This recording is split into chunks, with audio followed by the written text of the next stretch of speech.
What's going on, everybody? Welcome back to part 4 of the S13 single cam KA turbo build. Today we wrestle with the intercooler, so let's go.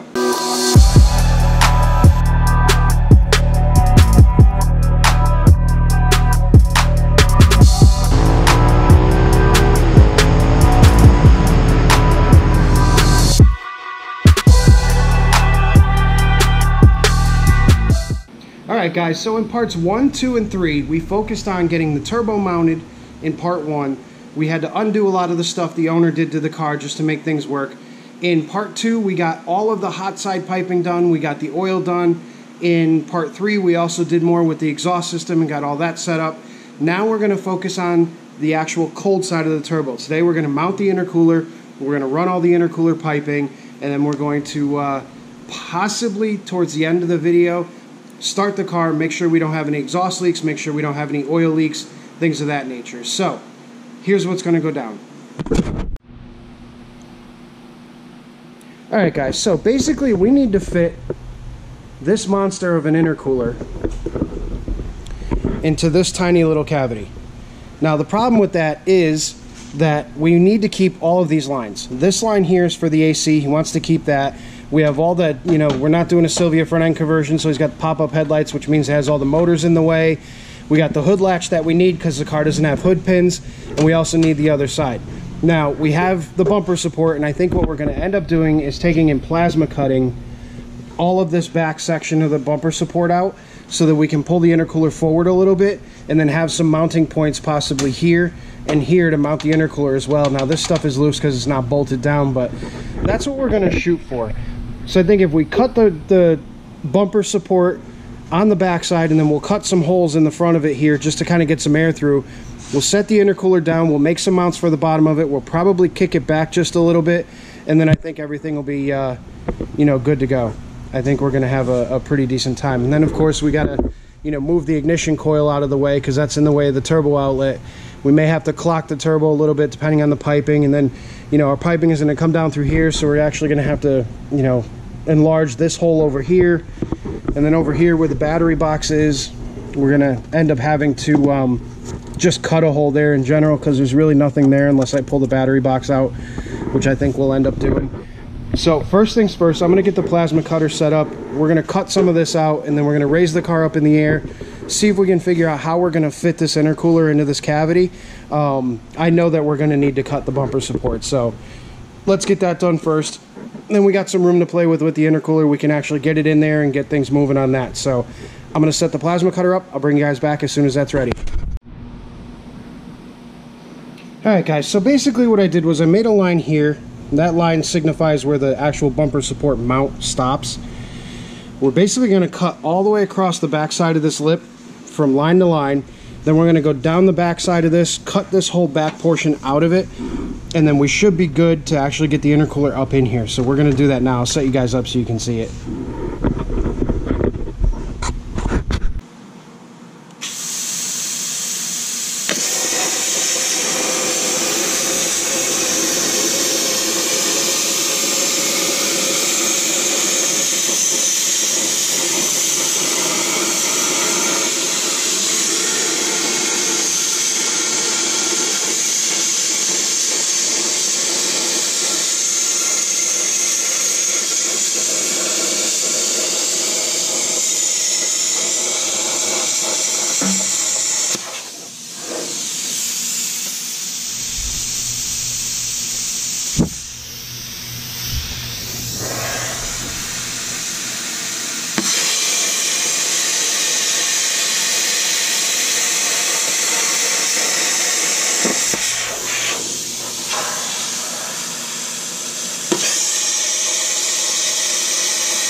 Alright, so now we're going to lift it up in the air and we'll actually get the whole back side of it.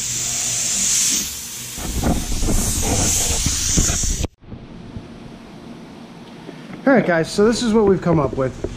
As you can see, it barely crests the top of the bumper support. Now with that cut, what it allowed me to do is actually tilt the intercooler, so you can see there, and we have enough of a gap right here to where we can utilize the bumper, the scoops on the bumper, to push that air up and underneath here.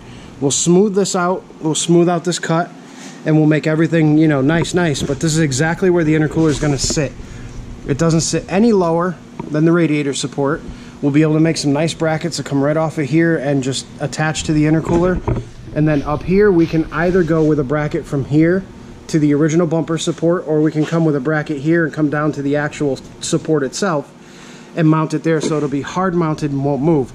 Now, just for you guys that think that this might be slammed up in there, it moves freely without even touching anything. So it is 100% perfect. We can get to both sides. We can run the shortest possible intercooler piping from here and up. And then same thing on this side. It'll literally come over here and up.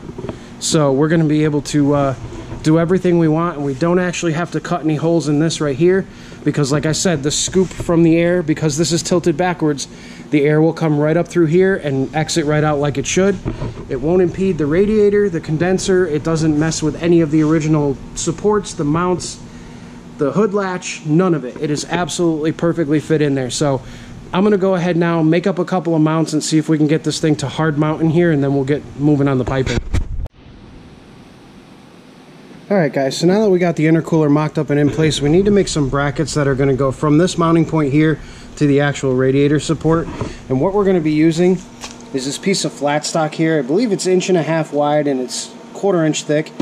We're basically going to come off of here like this, and then we're going to bend up and then bend back down, and we'll put a bolt in here so that we can mount everything solid. So let's get to it. So we got the brackets all bent up. They are just hammer bent, nothing crazy. So now what we're going to do is use the trusty old Bridgeport and drill some holes down in this thing. So we'll do that now.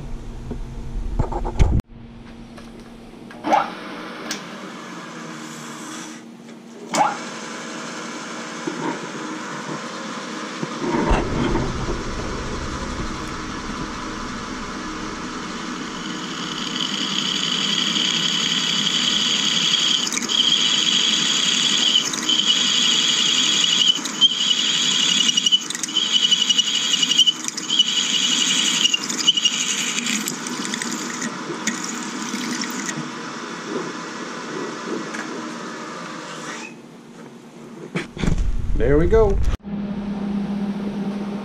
Alright guys, so all the brackets are mounted in.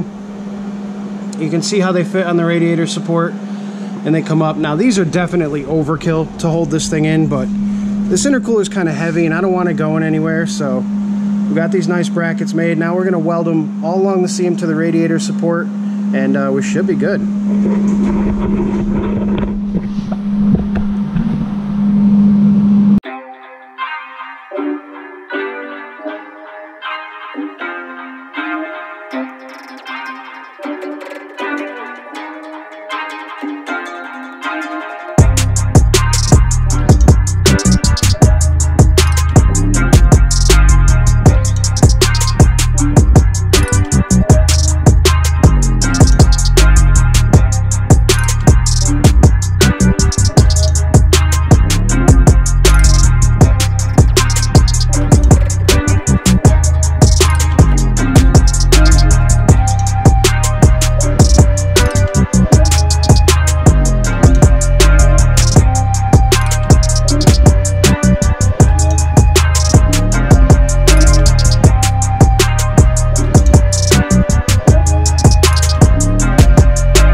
Mounts all welded in.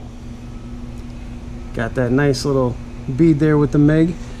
So the benefit of doing things this way with such brackets is that the intercooler fits perfectly, and the other nice thing about this is it is dead solid. It is not moving.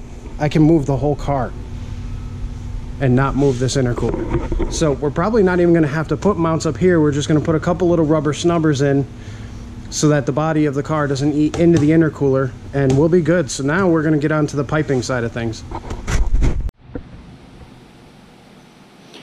Alright guys, so as per usual, driver's side is actually lining up pretty good. I hate the fact that they included blue couplers in this. Red car, blue couplers, it looks terrible. But this side fits. We just got to enlarge that hole a little bit. And then coming down here, it actually meets up and then runs over into the intercooler just perfectly. However, this side, we got that coupler that goes to the throttle body, comes down to here, and then this pipe right here that's supposed to go in there. Unfortunately, they sent us one too many of these couplers and not enough of the couplers that fit the intercooler. So yet another thing we're going to have to deal with. So I'm going to figure out what we're going to do, but this is as far as we've gotten the intercooler piping now. Intercooler pipe is mounted. Top pipes are mounted. The intercooler itself is literally not going anywhere, so that's good. We're going to try to figure out if I can find the coupler that this thing came with, or if it's just missing in action. Alright guys, so we managed to snag the missing coupler from Mr. Jimmy Oaks. And yes, he had it in the same color, eBay blue. So, unfortunately, this whole thing is blue. It looks kind of crazy. I'm hoping the owner at some point wants to change the color of those couplers, because, I don't know, they're just horrible. But I'm going to show you guys all the piping. It actually fits halfway decent. I don't think I'm going to have to modify too much to make it look good, because it looks like it's going to fit. Only thing I have left to do is to cut the engine bay, cut the battery tray, and cut the hole a little bit bigger on the driver's side to get the piping through, install the couplers and clamps, and that entire thing is done. I'll show you it now.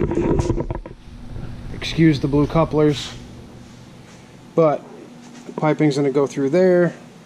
On this side, it's going to go through there. Now we're converting this thing to speed density instead of mass airflow, so I am literally just going to put a filter on the end of that. We'll put an air intake temp sensor in there as well. And then, yeah, everything will be good on the cold side. Like I said earlier, intercooler's all mounted. Everything is good. Piping fits. Everything is centered.